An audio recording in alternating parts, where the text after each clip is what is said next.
In today's lesson, we're going to be learning about how to visually display categorical data. And what you want to do when you get any set of data is you want to see how are the values or categories that you're interested in arranged. Now, given that we're dealing with categorical data for today, we're going to be interested in categories or groups. And what a bar chart does is it displays categorical data by showing each group's frequency or relative frequency. What frequency is it's the number of times some event that you're interested in has occurred. So maybe you're interested in the variable grade level for a specific university. If you were to look at the number of graduate students at that university, that would be considered frequency, like the counting the number of graduate students. On the other hand, you could be looking at a group's relative frequency. And what that is that's the ratio of the number of times an event has occurred over the total number of events.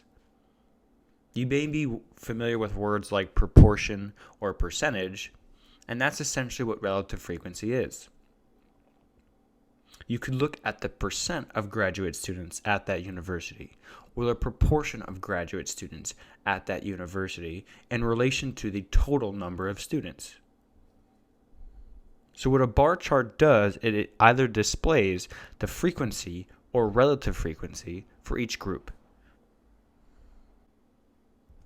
One way to organize a variable's frequency or relative frequency is through a table. In this example, a collegiate survey was taken where 141 students answered the question whether or not they were in a relationship. We can see a frequency table displays the count or the number of times a student identified as either being or not being in a relationship. Relative frequency, on the other hand, displayed the percentage or the proportion of students who identified as being in a relationship or not in a relationship. And what these tables are doing is they're displaying the categorical variable's distribution. All right. Now let's go finally look at a bar chart. We can see bar charts have two axes. An x-axis that's displaying the groups for that variable, and a y-axis that's displaying frequency or relative frequency.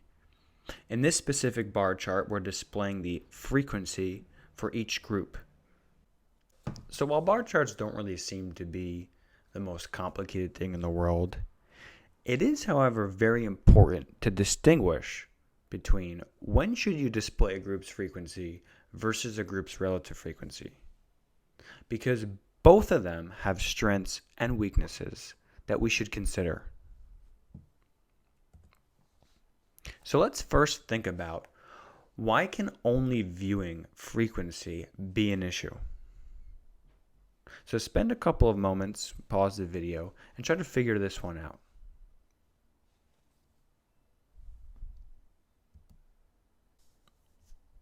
Alright, so one way we can show how frequency can be an issue is through this graph right here.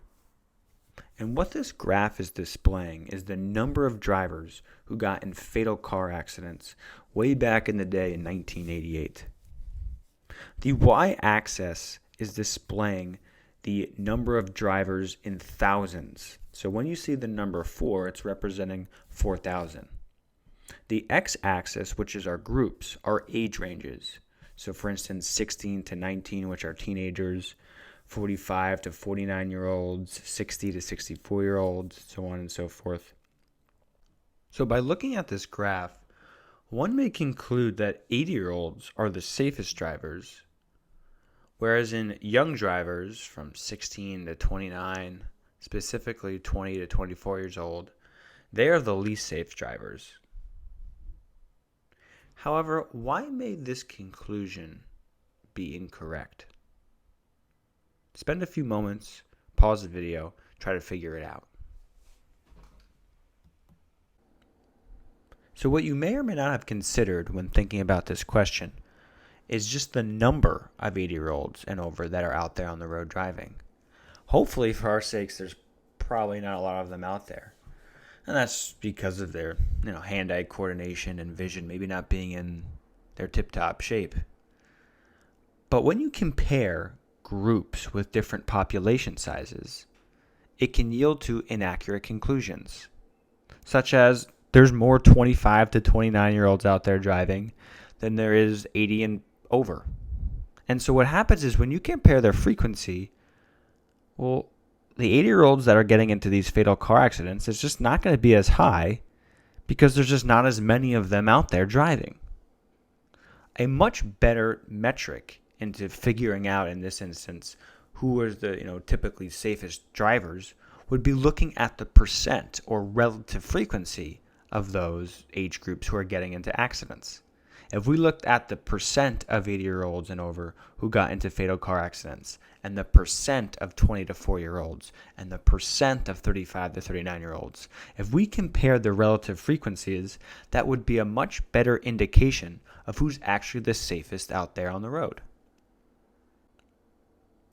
So what we found can be a problem with looking at only frequency is that when you compare groups with different population or sample sizes, you're not comparing things on an equal playing field, and that can lead to inaccurate conclusions.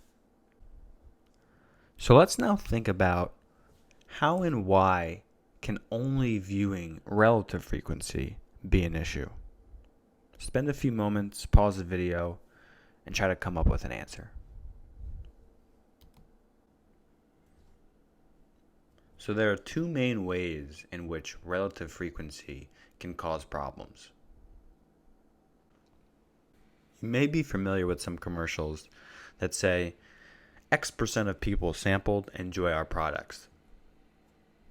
One common one is toothpaste, where they'll say something along the lines of 75% of dentists sampled agree that our toothpaste is the most effective toothpaste.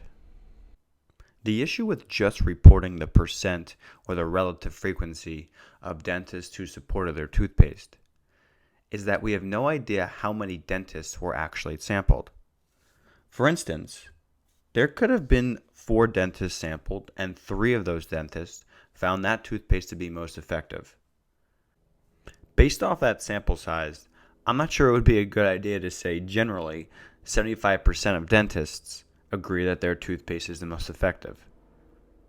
On the other hand, they could have sampled 40,000 dentists and 30,000 of them said that their toothpaste was most effective. Both of these situations yield a percent of 75% or a relative frequency of 0.75, yet they're telling two very different tales. Generally speaking, the more observations that one samples, the more reliable the resulting statistic becomes. So when you report a relative frequency or a percent, it's very important to denote how many people actually went into that percent or relative frequency. Another issue that can result from only looking at relative frequency is something called Simpson's paradox. To explain this paradox, we're going to be looking at 2 real Major League Baseball players and their batting averages from 2007 to 2008. In 2007, a player by the name of Jacoby Ellsbury had a higher batting average than another player named Mike Lowell. Again, in 2008, he also had a higher batting average than Mike Lowell. So taking out other variables into the equation, such as age, salary, number of home runs hit, just by looking at those numbers, it wouldn't be a stretch to say, in 2009, if they were both free agents, you'd probably rather have Jacoby Ellsbury on your team. However, something weird happens when you combined their 2007 and 2008 years. If you were to combine those years, it actually turns out that Mike Lowell had a higher batting average overall than Jacoby Ellsbury. How can that be? Spend a couple of moments, try to figure that out, and pause the video.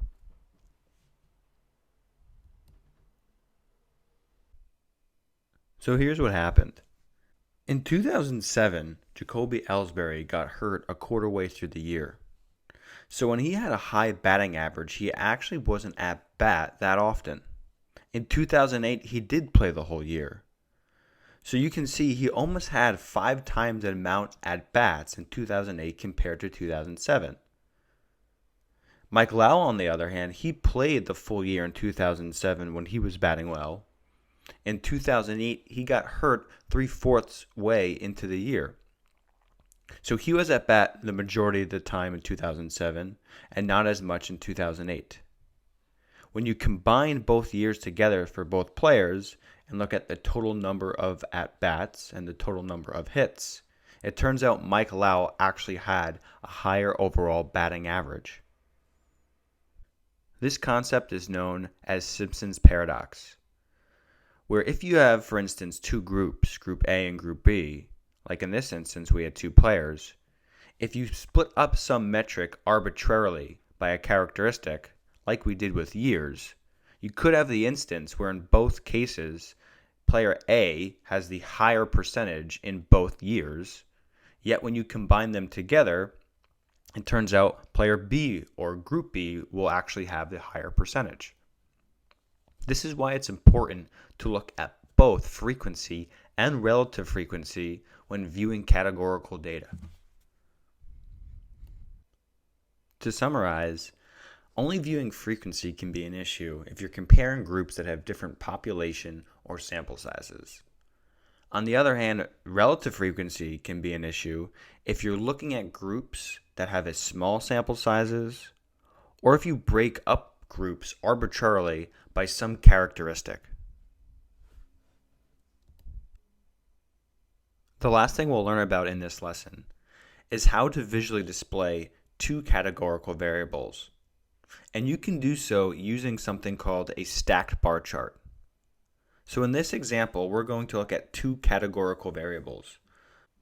In a collegiate survey, we asked students whether or not they identified in a relationship or not. And we asked what do they identify most with, being extroverted or being introverted. You can see down below we have a frequency table displaying those 2 categorical variables. So here we have the stacked bar chart displaying a student's relationship status and interpersonal skills. We can see the x-axis is representing their relationship status.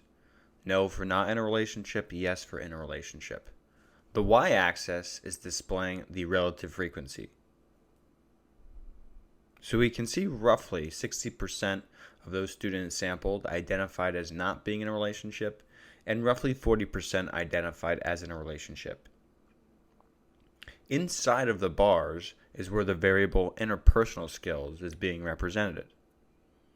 The red parts of the bar is being represented as extroverts, and the blue parts represent introverts. So we can see of the total people sampled, roughly 30% were students who were extroverted and not in a relationship, and roughly 30% of students were introverted and not in a relationship. Looking at the yes bar, it seems like there's more students who are extroverted and in a relationship than students who are introverted and in a relationship. Roughly 22.5% of students are extroverted in a relationship, and 17.5% of students are introverted and in a relationship. This is how you can display 2 categorical variables on the same graph, using a stacked bar chart.